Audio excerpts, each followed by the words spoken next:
जरा सोचिए, शरीर पूरी तरह से थका हुआ है, लेकिन बिस्तर पर करवटें बदलते बदलते पूरी रात निकल जाए। ये एक ऐसा थका देने वाला संघर्ष है ना, जिससे हम में से बहुत से लोग परिचित हैं। तो आज के इस एक्सप्लेनर में चिकित्सा विज्ञान और विशेषज्ञों के निष्कर्षों के आधार पर हम ऐसी बेहद आम लेकिन परेशान करने वाली समस्या की गहराई में उतरेंगे। हम समझेंगे कि आखिर ये अनिद्रा, या जिसे हम इंसोम्निया कहते हैं, कैसे हमारे शरीर और दिमाग पर हावी हो जाती है।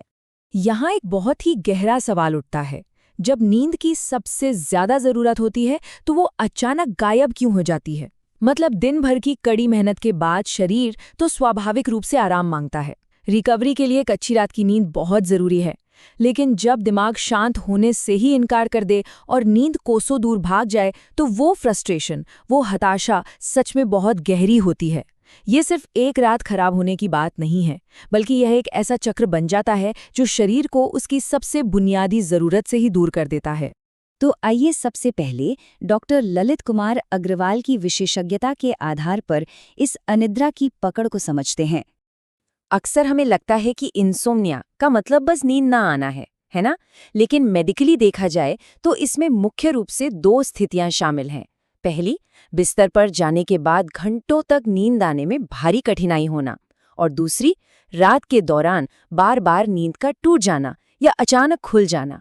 तो ये हमें एक स्पष्ट आधार देता है कि आखिर ये बीमारी वास्तव में है क्या। अब इस संघर्ष का असर सिर्फ रातों के अंधेरे तक ही सीमित नहीं रहता, दिन के उजाले में भी इसकी भारी कीमत चुकानी पड़ती है। जरा तुलना करके देखिए।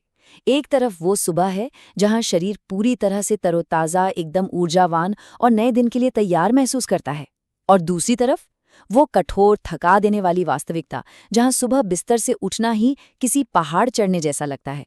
अनिद्रा से पीड़ित व्यक्ति हर सुबह इसी गहरी थकावट के साथ उठता है। इस विरोधाभास से हम उस हताशा को गहराई से महसूस कर सकते हैं। लक्षणों की बात करें तो देर तक नींद न आना और रात में बार बार जागना, ये तो रात की परेशानियां हो गई। लेकिन सुबह की अत्यधिक थकान, हर छोटी छोटी बात पर चिड़चिड़ापन और किसी भी काम में फोकस न कर पाना, ये इसके दिन के लक्षण हैं।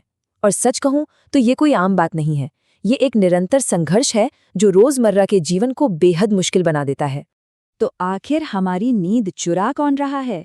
चलिए उन छिपे हुए चोरों की बात करते हैं जो हमारी दिनचर्या में छिपकर बैठते हैं और चुपचाप हमारा आराम चुरा ले जाते हैं। इन चोरों में सबसे बड़ा नाम है तनाव और चिंता। दिन भर की बातें, मानसिक बोझ और भविष्य का डर, ये सब मिलकर दिमाग में एक ऐसा शोर पैदा करते हैं जो उसे शांति नहीं होने देता। अब जरा सोचिए, जब दिमाग एक तेज दौड़ती ट्रेन की तरह लगातार काम कर रहा हो तो वो शरीर को रिलैक्स करने का सिग्नल कैसे देगा? ऐसे में एक शांतिपूर्ण रात लगभग असंभव हो जाती है। आधुनिक युग का एक और बहुत बड़ा अपराधी है मोबाइल और स्क्रीन का जरूरत से ज्यादा इस्तेमाल। देखिए, बात बड़ी सीधी है। स्क्रीन से निकलने वाली वो कृत्रिम नीली रोशनी सीधे हमारे दिमाग की शांत होने की क्षमता में दखल देती है। सोने से ठीक पहले फोन देखने से दिमाग कंफ्यूज हो जाता है। उसे लगता है कि अभी दिन ही है, और बस नींद को लाने वाले रसायनों का स्राव वहीं बाधित हो जाता है। इसके अलावा कुछ केमिकल चोर भी हैं, जैसे कैफीन, जो हमारी चाय या कॉफी में भर भर कर होता है। अगर शाम के वक्त इसका ज्यादा सेवन किया जाए तो ये बहुत ही जिद्दी तरीके से नींद को रोकता है।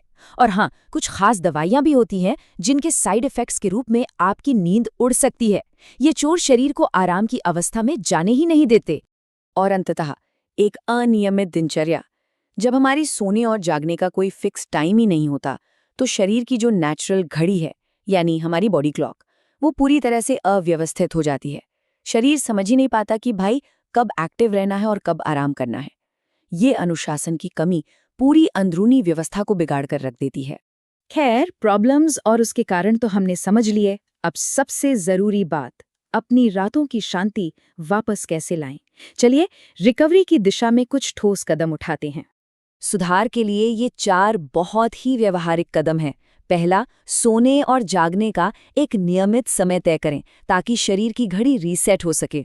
दूसरा, सोने से काफी पहले अपना स्क्रीन टाइम कम कर दें। तीसरा, योग और ध्यान का अभ्यास करें जो उस मानसिक तनाव को कम करेगा जिसकी हमने अभी बात की थी। और चौथा, यह सुनिश्चित करें कि सोने का वातावरण बिल्कुल शांत हो। ये 4 कदम नींद न आने की समस्या के खिलाफ एक बहुत मजबूत ढाल का काम करते हैं। लेकिन देखिए, जीवन शैली में बदलाव अपनी जगह है और ये समझना भी बहुत महत्वपूर्ण है कि प्रोफेशनल या एक्सपर्ट मदद कब लेनी चाहिए। डॉक्टर ललित कुमार अग्रवाल की इस बात को हमेशा याद रखिए। लंबे समय तक नींद की समस्या होने पर तुरंत डॉक्टर से परामर्श लेना आवश्यक है, ताकि समय पर उचित इलाज किया जा सके। इस सलाह को बिल्कुल भी इग्नोर मत कीजिए, क्योंकि लगातार नींद न आना किसी और बड़ी स्वास्थ्य समस्या का अलार्म भी हो सकता है।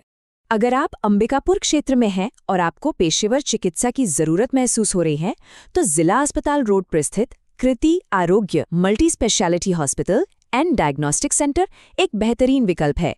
उचित जांच और विशेषज्ञ सहायता के लिए उनका संपर्क नंबर 9390 28 112 उपलब्ध है।